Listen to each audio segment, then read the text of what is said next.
today we have the privilege of being on Zoom with Dr. Denise Skonberg, and she is a seafood scientist at the University of Maine who is working to improve the economic and environmental sustainability of the U.S. seafood sector.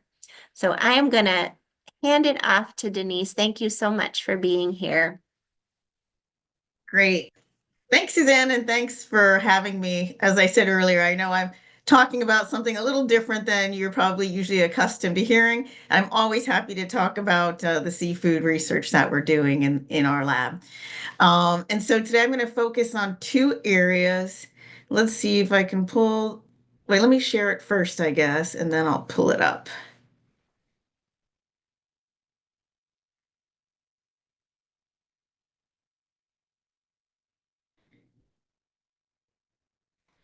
All right, does that look okay to everybody? Okay, great. All righty.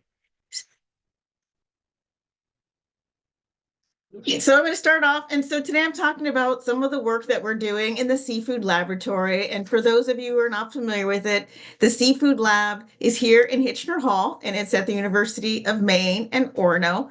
And it was established about 25 years ago. So just an overview of the lab.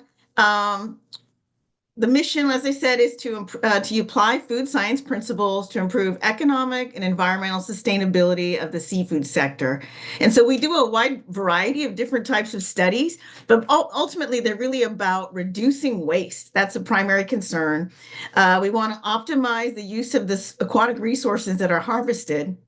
And also, we do a lot in the development of high quality and healthful seafood products. And here I wrote the trends in focus. And these trends are all actually consumer trends. And so particularly when we're looking at new technologies or applying technologies to the seafood sector, of course, it has to be appropriate for seafood products that consumers are going to want to eat. And so trends that we're really focusing on now are minimal processing, which is an area that consumers are a lot more interested in, convenience products, in upcycling, like byproducts or upcycling processing byproducts. We're also doing work on fermentation, which is a trend that American consumers have really been interested in lately. And just in general, I would say premium quality products. We do a lot of work with those. And this is just a picture of a lot of the students that were in my lab when we went to a conference. And I was going to say there's so few people today that if you want to ask a question or something as you go, it's okay with me if you don't want to wait to the end. But if you do put something in chat, I won't be able to read it as I go along. So here are just some of the research areas that we've been working on probably the last 5 or 6 years. And one of the top areas I wrote here is product development and safety with farm seaweeds, primarily kelp products, mostly to support the growing seaweed industry that we're having here in Maine now. That's farm-raised seaweeds. So we're doing some work to support that. We've also been doing work on sous vide processing of lobsters, scallops, and mussels. Again, sous vide processing, that's also a cooking trend that a lot of consumers are interested in. Can you Also, explain that, Denise? Sorry, what sous vide is for those of us who are not chefs. Okay, yeah, sous vide processing, that's a way of cooking foods basically in pouches in water. And it is a way of low temperature processing that ensures is more of a long, slow cooking treatment that enhances the texture of particularly mussel foods and also helps retain nutritional value and flavor. Thank you. Yeah, sorry.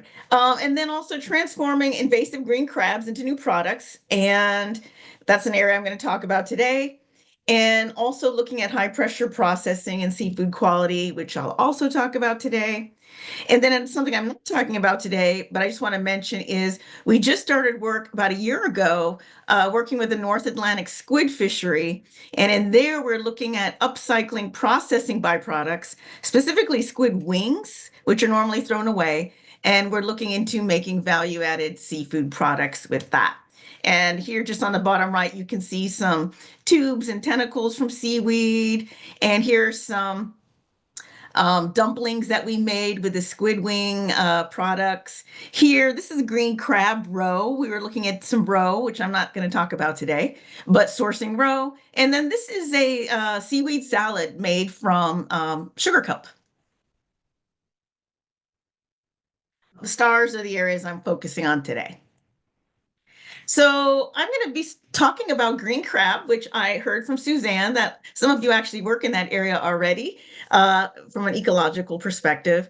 And so we started looking at green crab, basically the sort of an invasion. You can see originally here, they're from Western European waters into Northwest Africa here. And that's their original native range. And they moved over here to the uh, North Atlantic coast back in the 1800s. So they're really well settled into our area. They're also invasives in Washington and heading up to Alaska right now.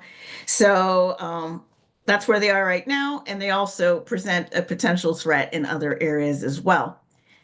And this is an old value, but this value that I found said that green crabs do about $22.6 million annually in damage. And that was an older estimate. So I'm assuming that it's actually a lot higher now. Okay, so why are they a problem? Uh, Primarily because they're really aggressive predators and they consume mollusks like clams and oysters and juvenile crustaceans, for example, lobsters that we care a lot about in our area. They destroy eelgrass beds, partly by clipping off the eelgrass at their base, but also because of their burrowing behaviors.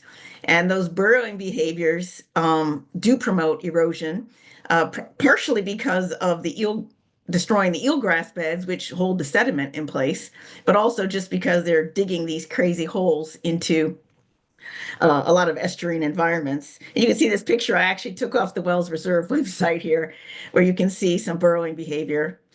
They outcompete native species for food and for places to live. They have very high survival. They can live in a wide variety of salt environments and temperatures, and they're very fecund. And just in general, they reduce biodiversity. They consume lobster bait in the traps, and we know that's a really expensive resource for lobster fishers. And in general, they do negatively impact our fisheries and our aquaculture as well as the environment. So, not good. The problem, one of the main problems with them is they're so tiny. Here, there's just a picture showing relative sizes of them, but like an average size for the carapace, 2.5 inches is pretty common for the green crab down here on the bottom. So they're so much smaller than other crabs that we would traditionally use for food source where we would extract the meat. For example, like blue crabs or even Jonah crabs, Dungeness. So the traditional meat extraction where you would get like lump crab meat and sell it to consumers is just so difficult. It's too expensive. And so that's the primary reason there hasn't been an established fishery.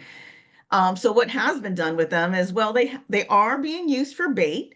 Um, but primarily, like when lobstermen catch them in their traps, they either just stomp on them and crush them, or they throw them back overboard.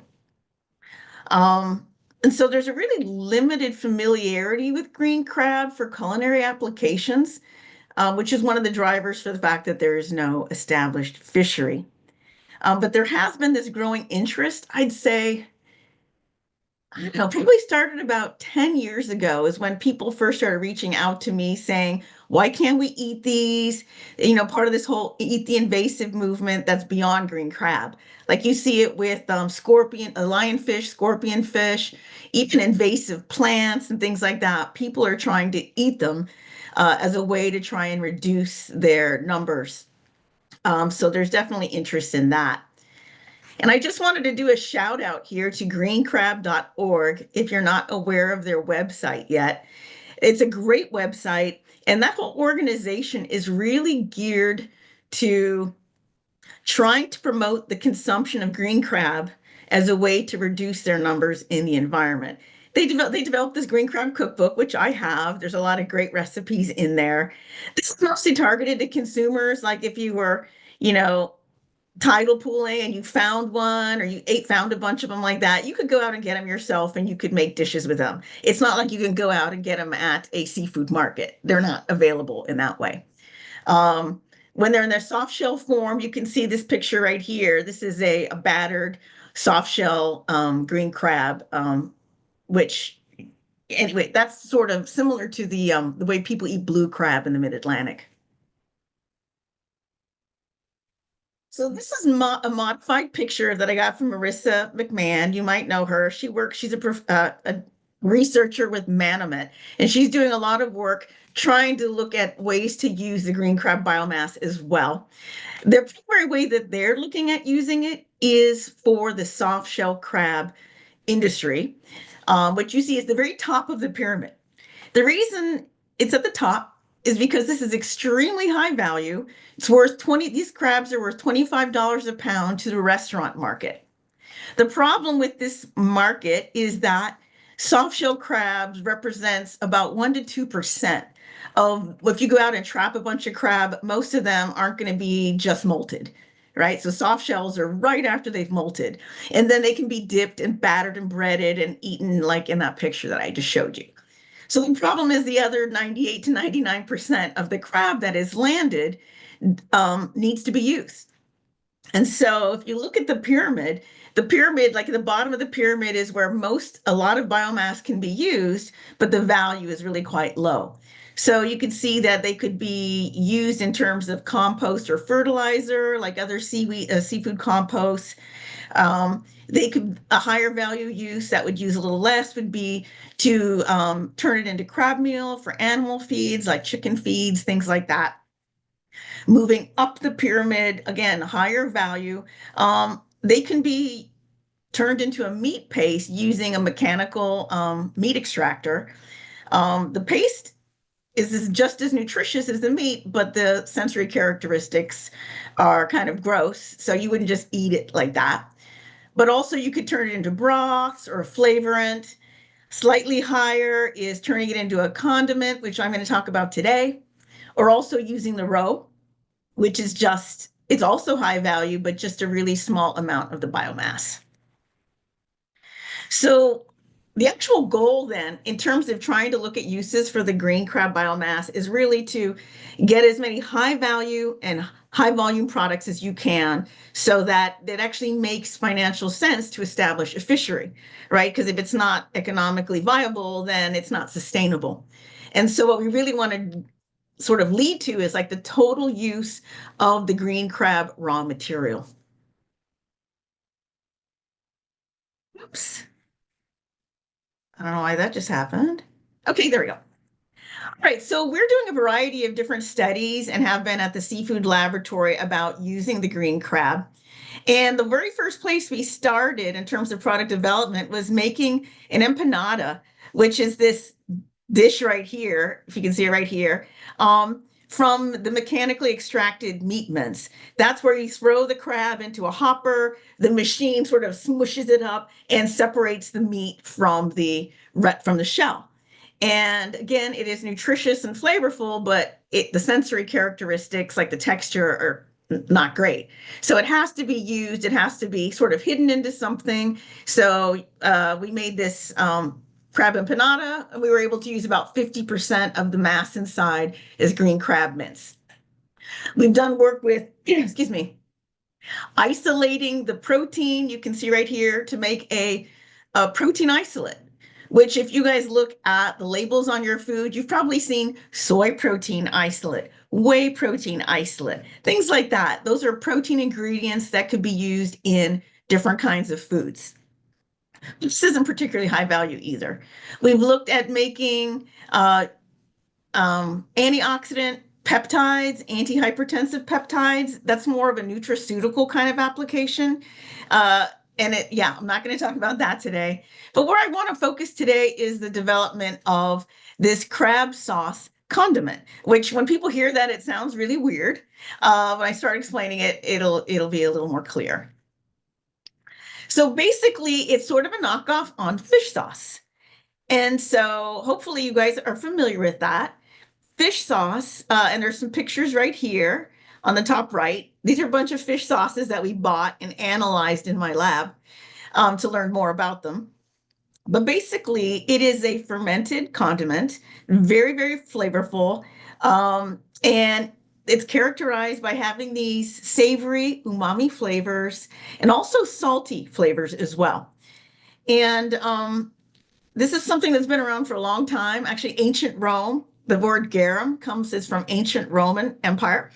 And like a couple thousand years ago, they learned how to make garum that back then. And they normally made it with something, usually fish like anchovies, sardines, and stuff like that. And there's lots of variations on fish sauce across the globe. Here in Western culture, we're most familiar with like Worcestershire sauce. That's actually a fermented anchovy product. But if you like Asian food, like Thai food, like maybe you've heard of nam pla, and also patis. Those are all different kinds of condiments that you would they're basically a fermented condiment that's made by the breakdown of the proteins in the original fish through fermentation, through bacterial fermentation. So we were using that and we're like, why don't we develop a green crab sauce out of this product? And so why are we going this direction? Well, one reason is because fish sauce can actually be a really high value condiment. Depending on what kind you buy, if any of you actually buy it, you can pay like uh, $1 for like an ounce, or you can pay as much as $20 an ounce, depending on if you really buy the really expensive good stuff. So we're thinking, oh, we could have a high value condiment. There is a lot of consumer interest in fermented foods, back to the consumer trends that we were talking about earlier. And this is a really great use for extremely small and the hard shell crabs, right? These are ones that wouldn't be going into the soft shell market, and the really, really small ones where it's hard to remove meat from in any case. And then also, one of the reasons is we were actually approached by a chef who is interested in starting an artisan business of like these handcrafted green crab sauces. She was really interested in it, but she didn't know how she could sort of take it from her kitchen and try and bring it up to a commercial kind of thing. And like, what are food safety things? How do you actually ferment something all and regularly produce the same kind of product? So she was also a driver for this, and which started this whole research series going. So we did lots of studies with this because there are lots of interesting things to study because so many different things impact actual fermentation of the product. So we first started with the salt concentration because you need to add a huge amount of salt to this kind of product to stop spoilage from occurring and to stop pathogenic bacteria from growing. So we were looking at anywhere from like 15 to 30% salt concentration, the length of the fermentation, anywhere from 1 week to 6 months, looking at the temperature of the fermentation, like incubating it anywhere from room temperature up to closer to like 100 degrees Fahrenheit. We also were wondering, are the bacteria that are present on the green crab, was that enough? Or should we inoculate with other known fermentation bacteria? So we did that as well. We also looked at adding different kinds of enzymes that would break down the proteins ahead of time. And then we also looked at different kinds of green crab raw material. We looked at first the whole crab, just sort of smashed up.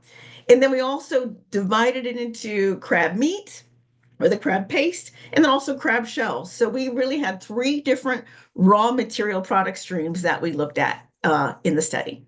And so here on the left, this is just my student Holly, just holding some crabs, and you can just see how big they are.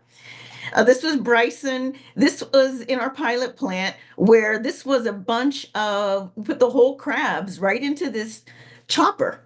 It's a chopper that will like chop 50 pounds of meat at a time. So we put them in there, chopped them all up into, small mass. And then the actual fermentation process takes place in jars. And this was just with some cheesecloth on top in a big incubator. So I'm only going to really talk about the results of one of these studies today. And I'm just going to focus on the enzyme study. And in this study, what we did was we wanted to look at the effects of these enzymes, which are proteases, which break down proteins in the crab. And we wanted to see if that could accelerate the fermentation of the green crab sauce. So it would take less than 90 days. Because the faster it could be commercially produced, the more feasible it would be economically. So we're like, let's see if we could put these enzymes in and speed up the process and hopefully end up with a good quality crab sauce. So just going through the process. First, we got the crabs, and we got them from Casco Bay. A clammer from that area gave us a bunch. Then we blast froze them until we could use them, and then they were thawed and chopped when we were ready to do the study. So after they were chopped up, we put the commercial enzyme mix in, which is basically a liquid droplets. After that, then you have to apply the salt. The entire mass has to be mixed. Then they go into the fermentation jars and they're covered with the cheesecloth, and then they're incubated. And we incubate them at 55°C for the first 48 hours of the study because that was a better temperature for the enzymes to work at, to start breaking down the protein in the very beginning. After that, then we incubated them at 37°C for the whole 90-day period, and then periodically would take the samples out and then analyze them. In order to do that, you have to get the whole mass, you centrifuge it to get the liquid, and then you filter that liquid, and that filtrate, or that liquid, is the actual crab sauce.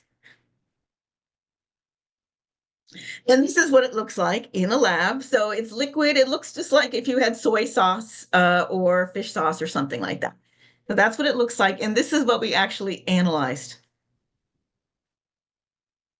So I'm just going to go quickly through some of the things we looked at. The first thing is we have to do like a microbial analysis to look at the total amount of bacteria there and then different types of bacteria to see how well they were growing during the fermentation process. Another key thing is yield, right? We had no idea how much sauce this would actually yield from the starting raw material. Water activity is a thing that tells you, really, it's related to safety. So we want it to be reduced as much as possible so that no pathogenic bacteria would grow. Moisture content is just part of the basic characterization of the sauce. And pH of the sauce, we were going to compare that to the other values of all the fish sauces that we purchased and analyzed in the lab. This is something called total volatile-based nitrogen. This analysis tells us how much fermentation has occurred, how well it's progressing.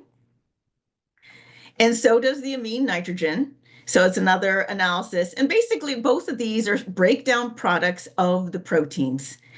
And amine nitrogen specifically is really, really important in fish sauce production because a high quality fish sauce has a much higher amine nitrogen content. Browning index tells you the extent of, like it says, it's the color, how much browning has occurred. And the more fermentation occurs, the more browning occurs. The salt content, as I mentioned, is also very strongly related to safety. And biogenic amines, an example of that is like histamine. So we want as few biogenic amines as possible to make sure that it's going to be a safe product for consumers. So this is too much stuff to go over with you, but I wanted you to know what kinds of things we look at, and then I'll just focus on one or two of these. The key thing I wanted to show here is the yield. And so focusing on the blue is the fish sauce that didn't have any enzymes added to it. And these other lines were all three different kinds of enzymes that we added. So you can see here that there wasn't a lot of difference between them in terms of yield. But if you look at the control, you can see that it had a much, much lower yield in the very beginning of the study. So what we see here is that by adding those enzymes, it really increased the immediate yield. But if you look over the life of the whole 90-day fermentation, by the time you've gotten to day 60, the ones without the enzymes have caught up in terms of yield.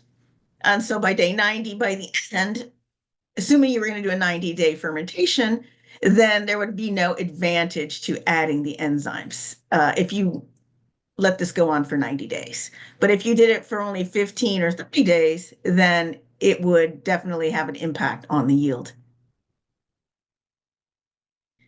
So we didn't expect salt content to actually be impacted by the enzymes. There's no reason, but we really wanted to look at the salt content because it's one of the ways to ensure safety of the product. And so if you look at FAO, that's the Food and Agriculture Organization, they require that fish sauce have at least 20% salt concentration so that it will be shelf stable and you don't have to worry about pathogenic microorganisms. So all of them were safe in terms of salt content. Water activity, this was another thing related to safety. That's why we're really, interested and focused because we want to make sure that the product was safe. And so you see that again, if you look at the control in blue compared to all the ones with enzymes, the control was just slower. So it took a little while for the water activity to reduce in the control compared to the ones that had the enzymes. And then over time, all the water activities dropped. And again, we want the water activity to be as low as possible. First, it does have to meet the FDA standards for safety. And again, they all did, but the lower the water activity, the less chance that pathogenic bacteria would grow.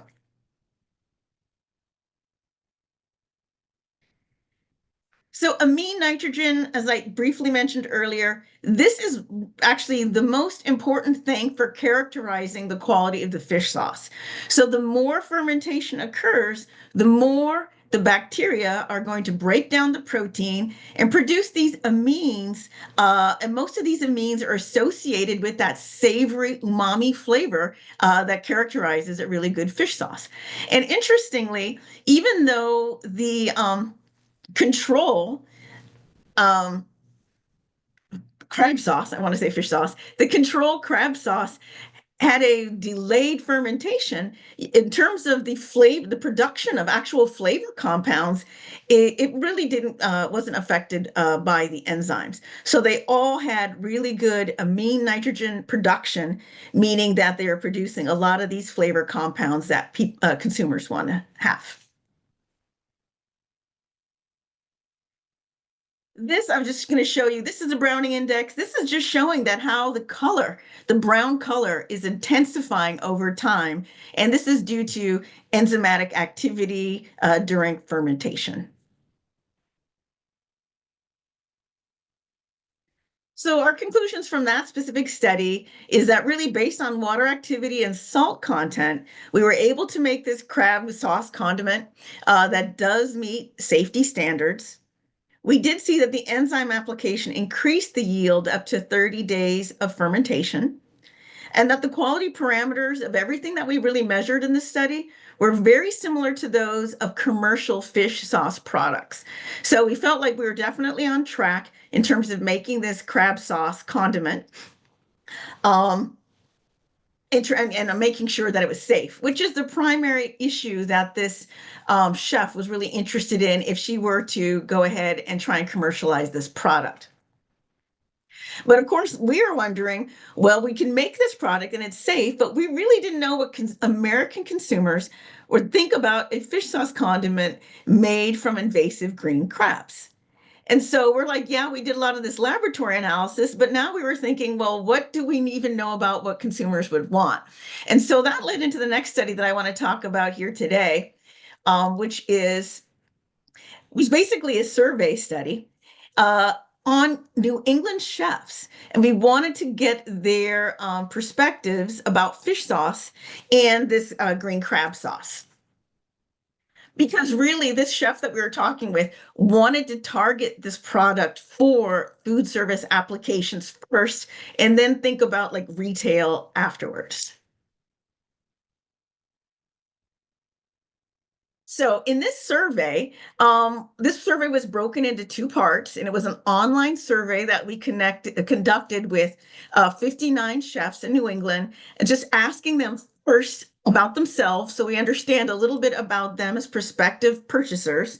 What was their professional experience? What cuisines do they work with? Are they interested in using innovative ingredients? If they do use fish sauce, what are their preferences? And sourcing factors refers to if they're purchasing for restaurants, what are things that they were interested in terms of their purchasing behaviors. And then we followed that up to find out, told them all about this concept afterwards. And then we wanted to know how likely would they be used to use this crab sauce in their restaurant?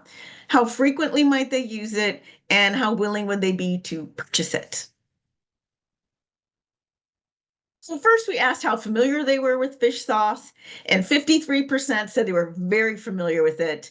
Only 42% said they were slightly familiar, and there's always people who don't know what to say. And then we wanted to know what was the most important quality of fish sauce. Again, we're targeting almost everything about the crab sauce. Trying to base it on the fish sauce. And they said that flavor was the most important thing. 86%. 12% said aroma was the most important quality attribute of a fish sauce. And surprisingly, 2% actually said appearance was the most important quality. So we asked them about all these different attributes. Within each characteristic, what was important? What did they want to see? So we asked about color, and we said, is a really dark color good, or medium, or light? What is desirable? And the number one answer for that was a medium brown color. Again, we're asking these things so we could know basically how to design a crab sauce that they would want to buy. So we asked about aroma, and we're like, if for aroma, what is the most important aroma note? Is it savory, sweet, fishy? And again, in this case, savory won out over sweet, and which won out over fishy. And for appearance, the number one answer was they would want it to be transparent. That was a little disappointing because we were thinking if they were okay with unfiltered or opaque, then we could increase the yield, because as soon as you start filtering it, you start reducing yield. But they wanted it to see it to be transparent, so that was important to know. And then for flavor notes, we asked about the most important flavor notes, and they said that the umami or savory was the most important attribute that they'd be interested in, more so than salty or caramel. Okay, so this was a long concept statement, but anyway, they were supposed to asked to read this, and then we asked them about it. Basically, it's just introducing this green crab sauce. We were focusing in this statement on that it's invasive, that it has strong umami flavors and aromas. We talked about how fish sauces are normally used in food, and then we really hammered in on that this is a sustainable product. It's high quality. It's locally produced, and things like that. So this is what we were focusing on. We wanted them to read that. And then we asked for some feedback on that statement. And of course, the most important thing we wanted to know was how likely would they be to use it. This is on a 9-point scale, where 1 means they wouldn't be likely to use it at all, and 9 means extremely likely. So you can see this here. This would be how likely they would be to use it. And so the number one selection was 9, which is extremely likely. So 57% of the people said they would be at least very likely or extremely likely to use a product like that. You can see some of these other ones were more, 5 is neutral, and these were moderately positive. What we really were interested in were these comments, and they made a lot of interesting comments. I'm going to focus in on this one right here in the middle. This one says, I love this. Using green crabs every way possible to conquer them is key. I've cooked with these crabs, and they are a pain. right? Mostly because they're small size. So a fermented sauce would be a great add. So all of these were very positive. None of them weren't positive. This one right here was positive, but said, yeah, in order for this to be successful, it needs to have great umami flavors. We don't need just another crab sauce, right? We don't need that. It has to be something that tastes great, and they thought it was really important to compare it to a standard imported fish sauce that's available on the market. So conclusions from this study, well, we learned a lot about what their preferences were for fish sauce, which is important in the development of this new product. We learned about our target consumer. In this case, was a head chef at a restaurant that was familiar with similar products. In terms of the concept, we got really good scores for their likeliness to use and their willingness to purchase. We didn't get that very high scores for frequency of use. So it was only moderate for that. So it's not like they're using it every single day in every dish that they're making in a restaurant. But some of the unanswered questions, we didn't ask how much they'd be willing to pay. And that we should have asked that, we didn't. And that would be really good to ask in a follow-up survey, because this needs to be targeted to be really successful. It has to be targeted as premium, which means it needs to bring in just as much as the premium fish sauce products, which are more on the end of, like I said, $20, $15 or $20 an ounce. So to move forward, really need to me, as a food scientist, we think we need to develop specifications. Like, what should the exact color be, right?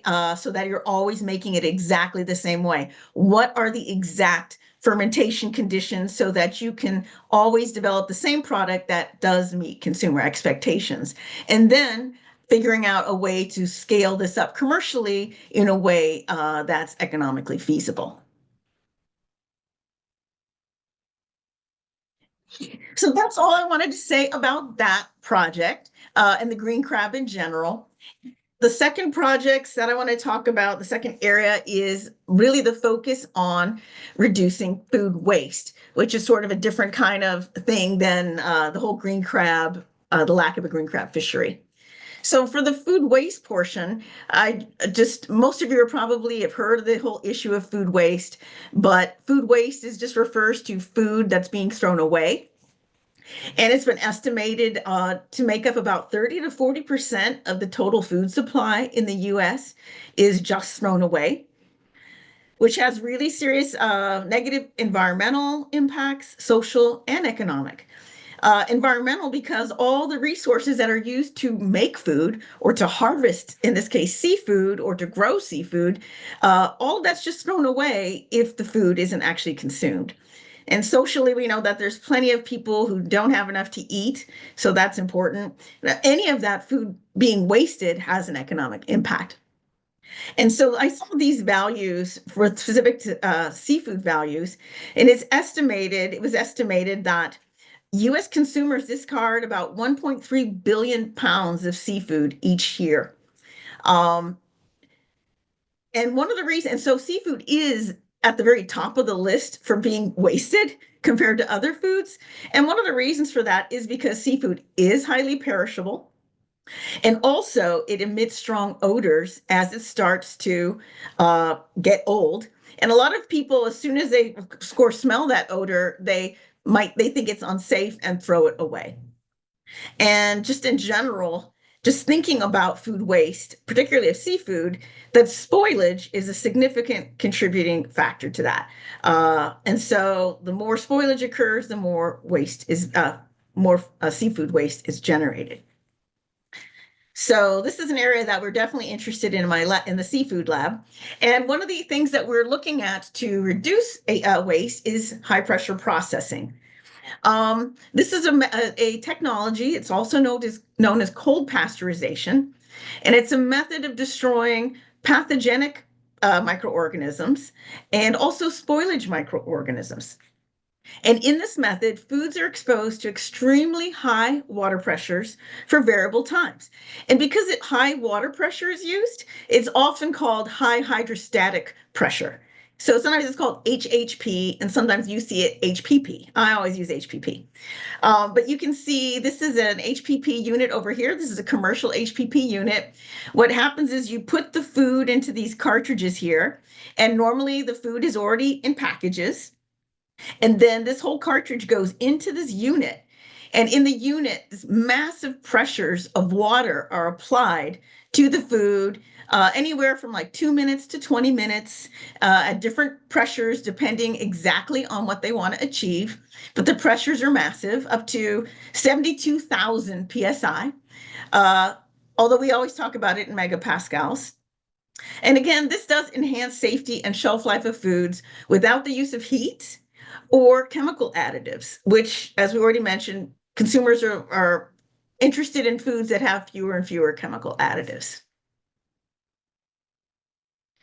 So commercial HPP has actually been around for a while, but if you look, most of the original HPP food products were juices and pureed food products. So for example, if you ever buy guacamole, fresh guacamole in your grocery store in a tub, that is HPP, primarily so it won't turn brown. So there's different reasons for doing it, but it's been easy to do juices and purees because there's no concern about what it's going to do to the texture or the quality of the food.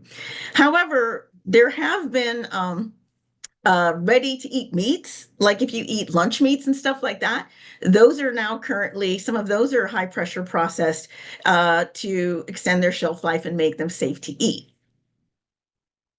However, there's out in the market, there's hardly any HPP seafood products. And so this is why one of the areas, of course, because they're highly perishable and there's no work in this area, we started investigating this field. Here's a nice graphic that my student made, so I wanted to show it. But this is basically that same HPP unit right here, just confirming that, again, that pressures can range anywhere from 200 to 800 megapascals. For comparative purposes, the Mariana Trench, which is the deepest part in the ocean on this planet, the pressure of the water there is 100 megapascals. So this is much, much higher water pressures than you could get anywhere on the planet. And it does reduce microbial counts, and our focus is on extending shelf life without using chemical additives or heat. And hopefully with minimal alterations to any of the physical characteristics or the flavor, appearance, or anything of the food product.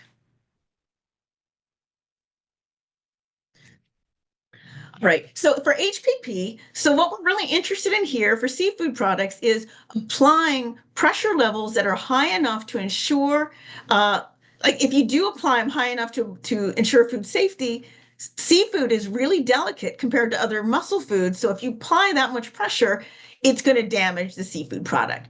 However, what we were looking at is trying to slow down spoilage, which means we could use more moderate pressures.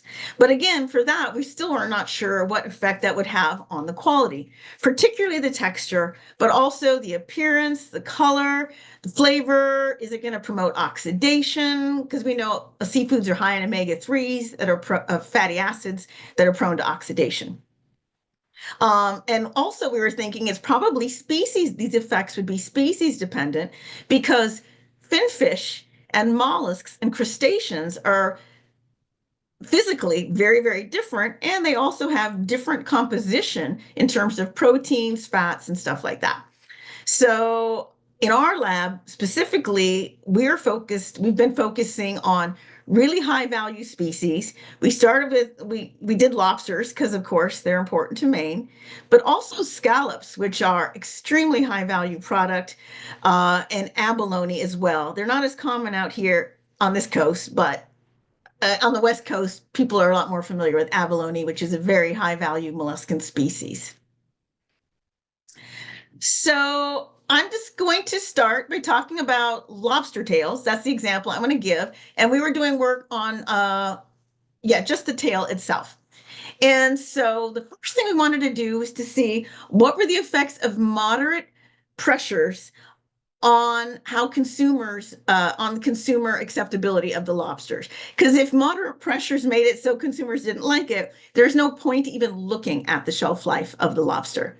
So in this study, we started with the raw tails. They were blanched to remove the shell, and they're vacuum packaged, like you can see in this picture. This is just a lobster tail that's been shucked and in a vacuum package.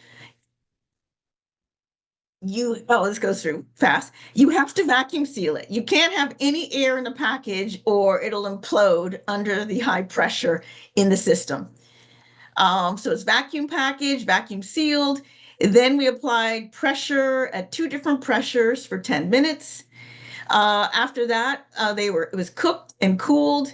And then when we did consumer testing, we then reheated it and then served it to the consumer panel for them to evaluate the product. And this isn't like it's a restaurant or anything. This is how we do it. We have booths where people are separated. They're not supposed to talk to each other. We have a preparation kitchen right here. And then the samples, in this case, it was a control and 2 pressurized samples. They're served to the people in just these little things like this. All they have is numbers. We don't tell them exactly how they were prepared or what it is so that they're not biased. So it's not like a restaurant sitting, but it's a way to directly compare different kinds of treatments. And here they used a 9-point scale to evaluate how well they like different aspects of the lobster tails. 1 means they disliked it a lot, and 9 means they really loved it, basically liked intensely. So the higher the number, the better. And so then you ask them how much do they like the aroma. You ask each one separately. Appearance, the texture, the flavor, and then how much do they like the lobster tail overall. So each column shows this is the control that was not pressurized, and this was the lower pressure, and this was the more moderate pressure. And the key thing I want to point out here is that people liked these pressurized samples just as much as they liked. The scores were slightly higher, but it wasn't significant. So that pressurizing it at 150 or 350 didn't negatively impact the lobster, how much people liked it at all. So once we knew that, we knew we could go ahead and do some shelf life testing on the products.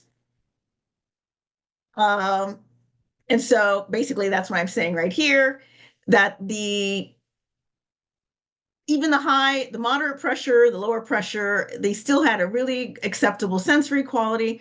So we decided to use these pressures, 150 and 350 for 10 minutes in a shelf life study. And I guess I don't really want to go through all this, but basically it's the same as the rest. We received the lobster tails, they were blanched, they were shucked, they were vacuum packaged, they were high pressure processed, and some we stored raw and some we cooked before we stored them. And we stored them for 28 days in a refrigerator. And we took samples out periodically to see how well they were doing.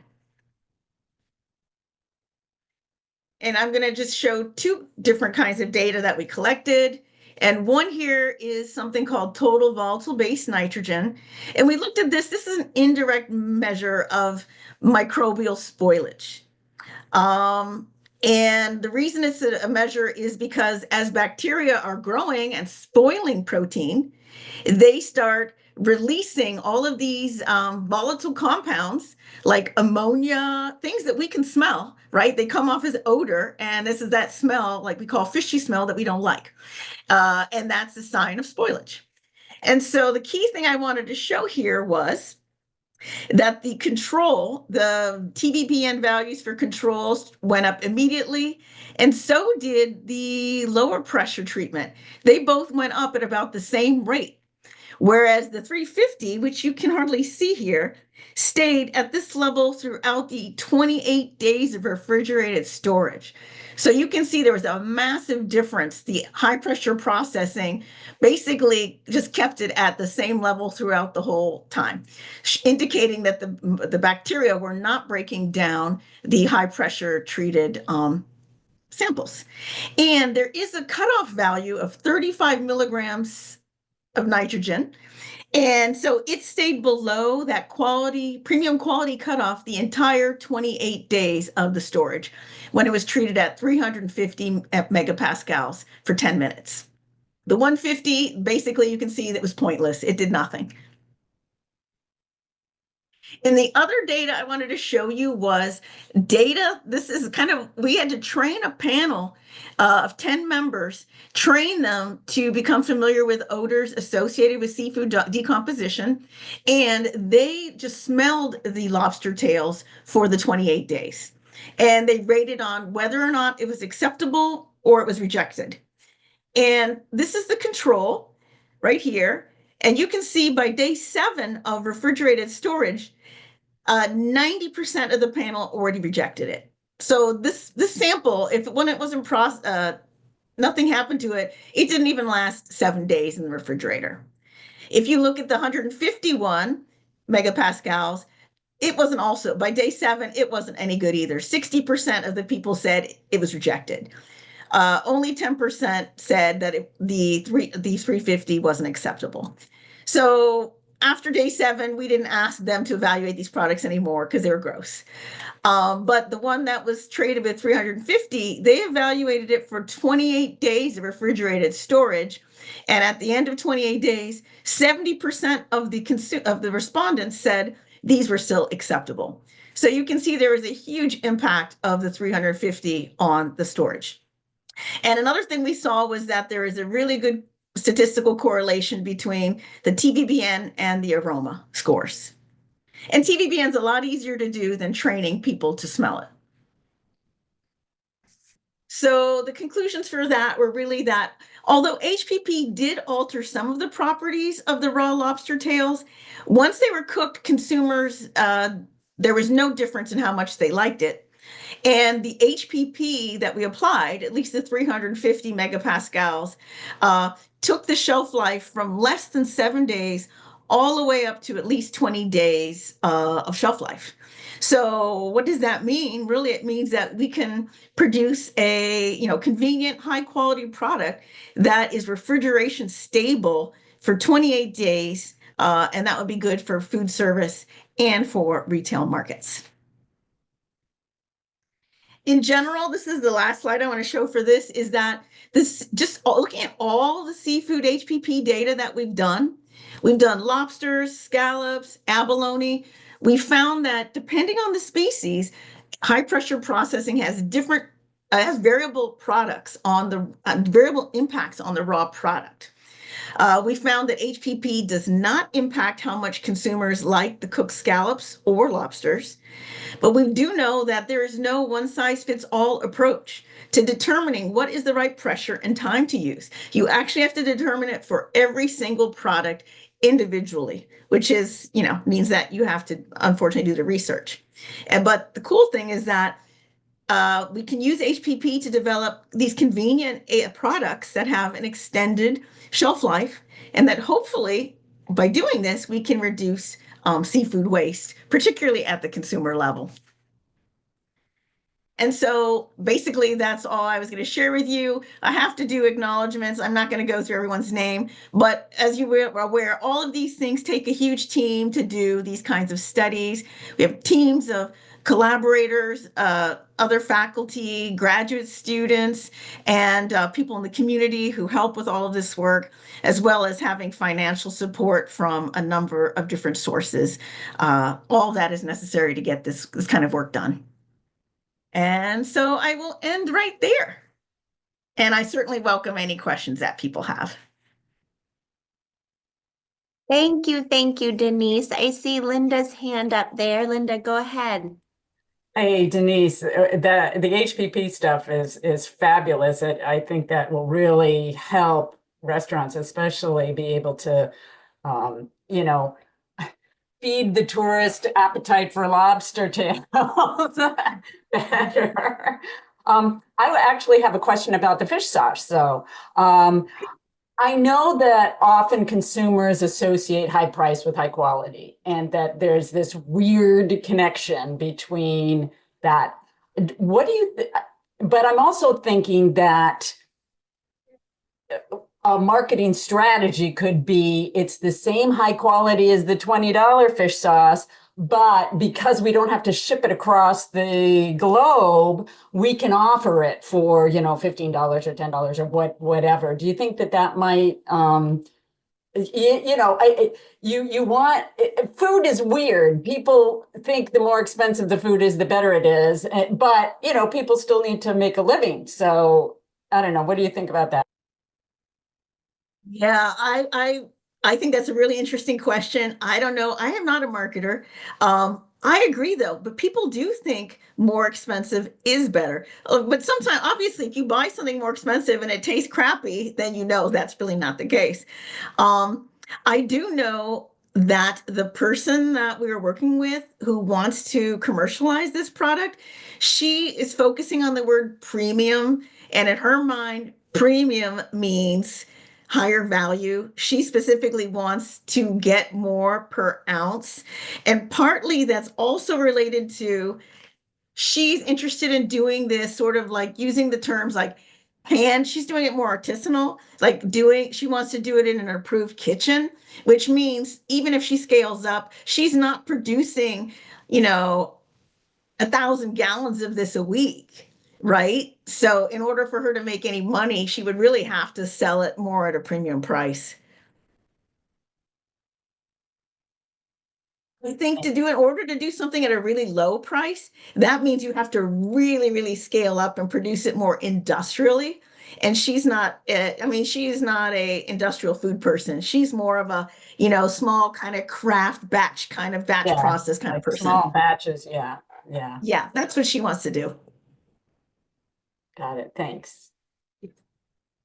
Hmm. Any other questions? I have a question. So Gabby Bratt turned me on to Crab Trapper whiskey that a distiller in Tamworth, New Hampshire makes, and for this teeny little, I don't know, 8 ounce, 10 ounce bottle, it's $50. And like, I don't know, maybe that chef, she should reach out to him because like I don't know if he is is making money off of it or not, because I mean it's an incredible amount of money to pay, but for people who are connoisseurs of whiskey, that could be like an amazing thing. I basically won it at an auction. So I didn't have to like buy it. But yeah, it's an interesting thing. But I share that with you. But also, I've also worked with green crabs in cooking, and man, oh man, they taste so good. If you can pick out the meat and be patient enough to pick the meat out of a hard shell. Um, I had just come back from Maryland after eating like a week's worth of blue crab at a marine educators conference. And I came back and I was all psyched. So I cooked up green crabs and ate them. They were so much sweeter than blue crabs. They were so delicious. I didn't have to put anything on it.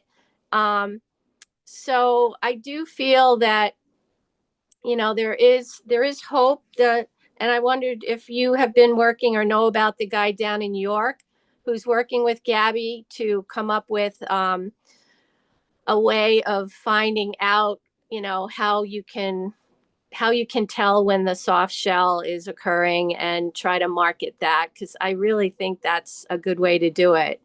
Um, so there's that. But last but not least, if you have this fish sauce, then with a fish sauce, you could make some kind of dips with it too.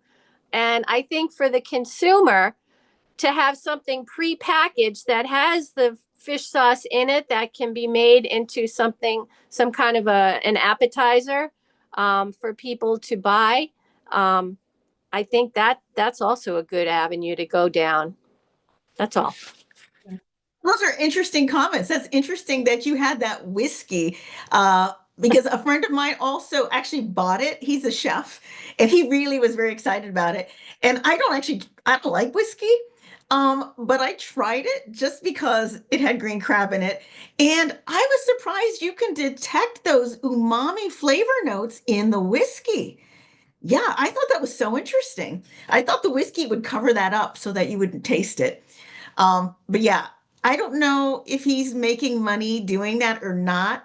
Um, yeah, I don't know. I don't know how many people would pay for that, but yeah, and that's again, that's all about marketing. I will say, yes, I'm aware of the people doing the soft shell. I think that that is the best avenue, but I will say that there's a now a retired professor at University of Maine. His name is Bob Bear.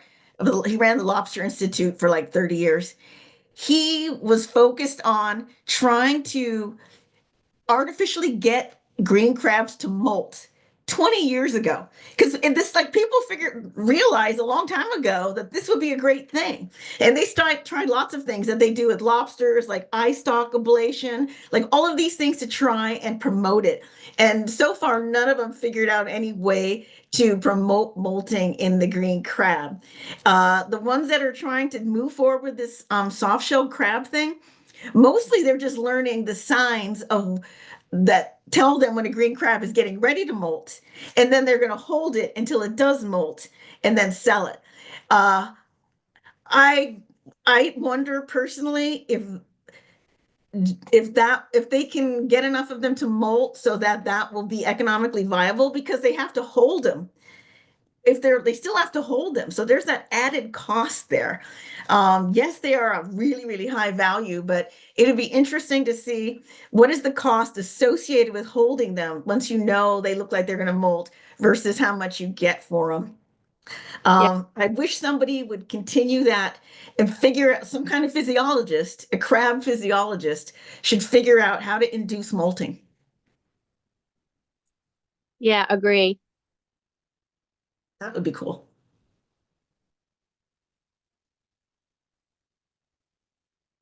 I would say you brought up Gabby.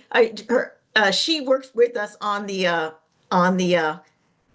that chef survey, the whole chef survey, designing all that stuff. She was a part of that team. Yeah, and I do know chefs. In fact, the crab cookbook that you showed in the beginning, I have that, and I have yet to get it back from the head chef at Walker's in Cape Nettic. He's loving it, but I was like, well, why don't you just keep it, but or buy it? But there are a select few of the chefs in this area who are really trying hard to do everything they can.